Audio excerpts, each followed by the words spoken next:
Good evening, thank you for joining us. Welcome to Look North, the headlines from us this Tuesday night. The council faces thousands of pounds in compensation claims from people who've fallen on new paving. I think it's disgusting and ridiculous.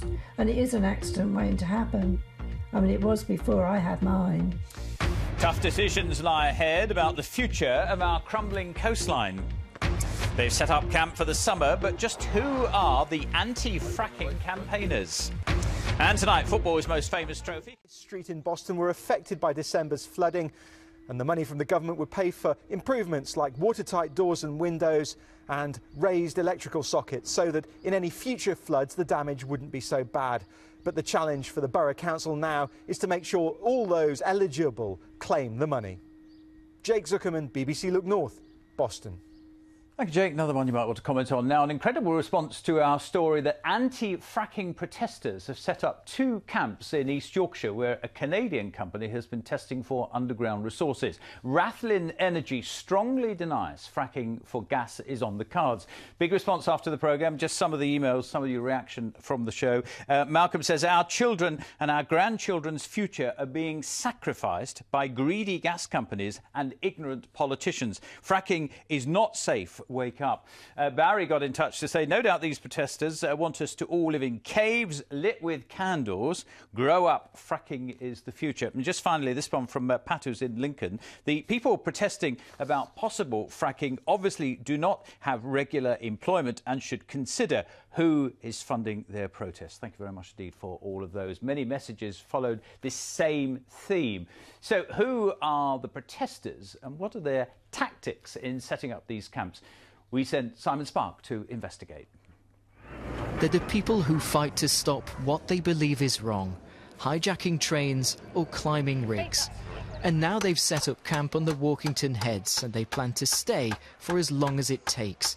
But who are this group of protesters and why do they want to ensure fracking doesn't happen not just here, but in this country? Get a picture of our gas stove. Did you see it in an environmental way of cooking? Well, I'm in the middle of studying for an environmental master's degree.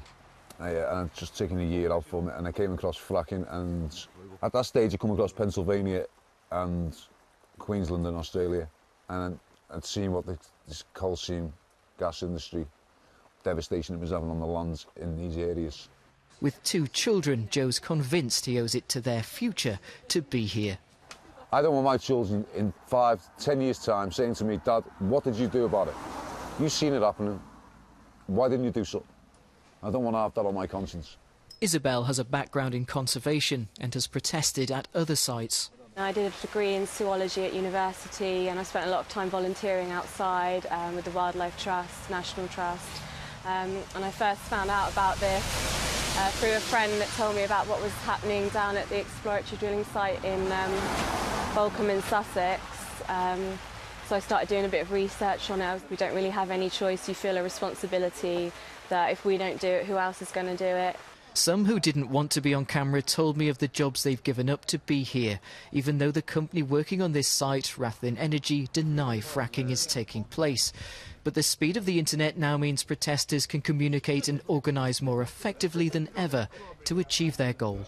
Simon Spark, BBC Look North, Walkington.